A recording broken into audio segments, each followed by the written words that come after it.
Hey, what's up, y'all? Welcome to the GI Justin channel. So, as a lot of you guys probably have figured out by now, I am a small business owner on top of all the other lovely hats that I wear. And I have come across an article that I think really is something you guys need to hear when it comes to the perspective of a small business owner and what it means for us as a nation. So, the regional banking crisis is causing real ripples amongst small business. And the big reason why that is, there's a secondary effect from basically commercial real estate lending from these small banks down to us.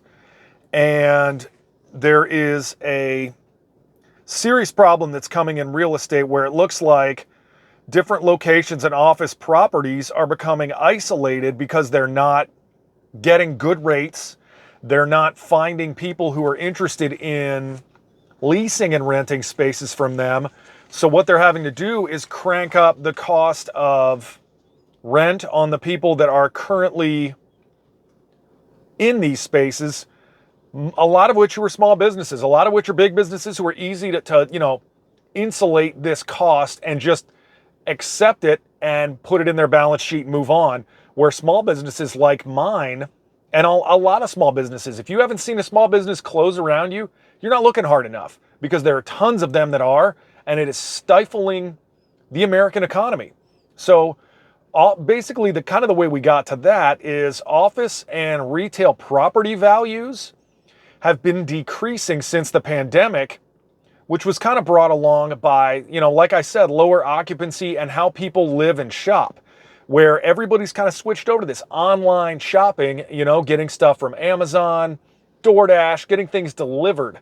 Well, when you shop with Amazon and some of these large companies, you're not visiting the mom and pop stores, as they are sometimes called, like mine. And part of the, what is exacerbating this issue is the Fed, to fight inflation, is cranking up interest rates, which hurts credit-dependent industries like banks that loan money to real estate developers and to the same extent to commercial real estate developers who build the buildings that we use. Because small businesses like mine, we don't have $5 million capital to build our own building. So these recent bank stresses have added to these woes, because lending to these commercial real estate developers and managers comes mostly from small and mid-sized banks. The real number, according to Goldman Sachs, is around 80% of commercial and real estate loans come from small and medium banks. So as these banks close and have to tighten their wallets because they're having liquidity issues, you're going to see this credit tighten up, because that's the easiest way for these banks to save their money and stay afloat, basically, is not to loan out this money and not to make these next loans. So the regulatory changes that have basically been the response of the collapses to Silicon Valley Bank and Signature Bank and these other banks have forced other small and medium-sized banks to tighten up their access to credit, which results in these higher interest rates, which pushes interest rates even higher, especially for these people who are looking to invest in small business and invest in commercial real estate. 85% of investors are pricing in basically these interest rates in the next Federal Reserve meeting, making banks and small businesses like mine even more nervous. So what you're getting is the perfect storm of small businesses not making enough money because the retail investors are having to raise their rates on us of rent, of management fees, because they're having a harder time getting access to capital from the small and medium banks that are typically supposed to lend us money. Even further on this same level, like we've talked about before, the debt limit crisis is looming. So these regional banks are contending with their turmoil and recession predictions on top of these questions about, okay, what's going to happen when it comes to the debt limit crisis? Are they going to just default on all the loans so magically interest rates get cranked up another 10 points? So the guy who holds the largest bank in the country, has answered a bunch of questions about this stuff. And kind of one of the things that he's saying is that there's a high likelihood that we're going to see another 25 to 35% of small businesses close. Because look at corporate structure. I mean, corporate bankruptcies are significantly on the rise, with significant numbers of high-profile corporate bankruptcies. You take what used to be a corporate giant like Bed Bath & Beyond or David's Bridal, Party City, and these companies at an amazing rate are going completely out of business. Other companies like GameStop and Hertz are filing bankruptcy only to find out that they've become a meme stock, and now their stock is worth $1 bazillion worth of money, just to find out 2 days later it's been utilized as a meme stock and all that liquidity is gone. The number of companies who have gone bankrupt between January and April was higher than the first 4 months of any year since 2010, or according to S&P Global. So why is this happening? As we cascade all of these problems all the way down to little old me, who is just trying to own a business to provide for his family. So basically what's going on here is a guy named James Gellert, who's a CEO of Rapid Ratings International, which is a company that evaluates the financial health of public and private companies, says all these troubled businesses have very similar traits. He says the big themes are that they have degraded in operational quality and have debt that is unsustainable, and that is a formula for bankruptcy in this market. The Federal Reserve also plays a role in these collapses. Elevating the interest rates have led to a credit crunch, making it difficult for companies to borrow funds from banks, and that will likely continue even after the Fed has finished its current rate of hikes. So what does that mean? If big businesses can't survive because they can't get access to credit, what about, small businesses? A lot of small businesses that have, SBA loans and loans through their banks, guess how they have access to that money? They put their house on the line. They've put family money on the line. They've used their own retirement and investments to fund these businesses. So if Bed Bath & Beyond can't get access to money, what about little guys, small businesses who are now seeing this crunch?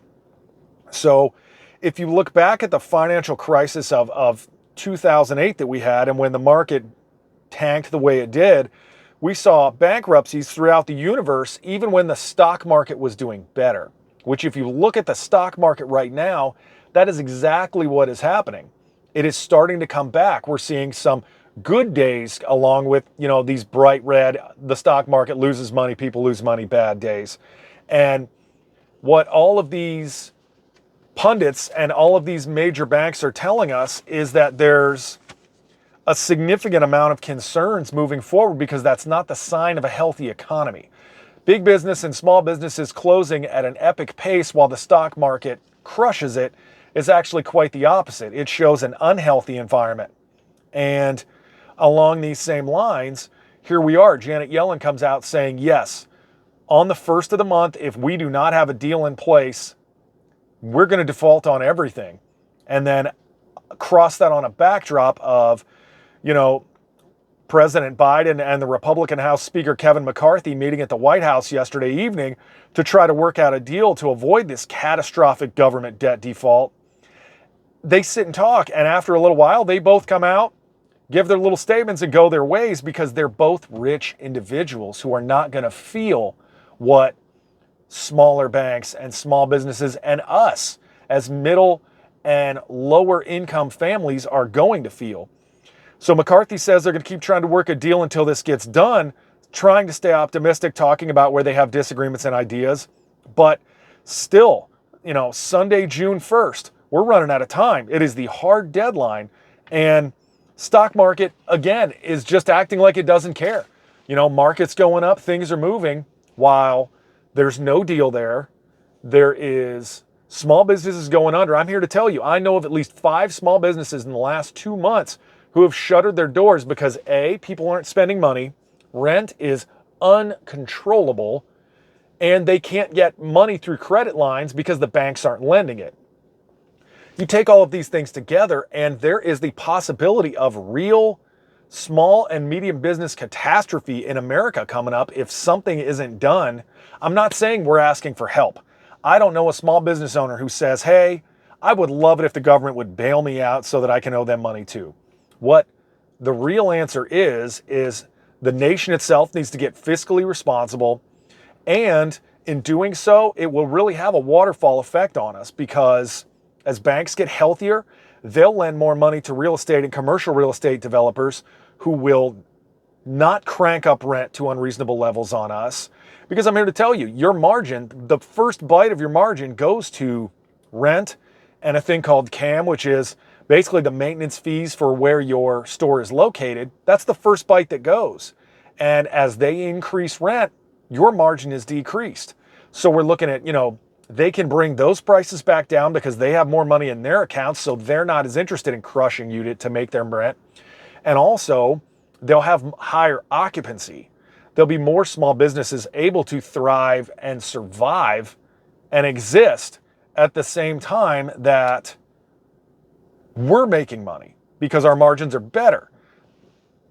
I think all of these things come together to a point where there's real concern here that we're going to see e-business and e-commerce put small business out of business. Everything you want is going to come from Amazon, and I don't think anybody's going to stop it, and I don't know there's anything we can do about it. So it's a real issue and a real concern, and I think something we have to watch going forward, because if it stays like this, it won't be long until there is no small business left. And anyone who has dreams of bootstrapping a business and starting a business and growing on their own should take a real hard look in the mirror, because this may become a situation that is unsustainable. And if that happens, a lot of the innovation in America driven through small business and brought by small business will be dead. So thank you guys for watching, and thank you for subscribing to the channel and watching the videos and commenting. Down here in this bottom corner, there's going to be a little helicopter. That's me flying in Afghanistan when I was in the Army. And I would really appreciate it if you guys haven't done so already. Subscribe to that thing, comment and like the video, and we can talk more about this. So thank you guys so much, and have an awesome afternoon.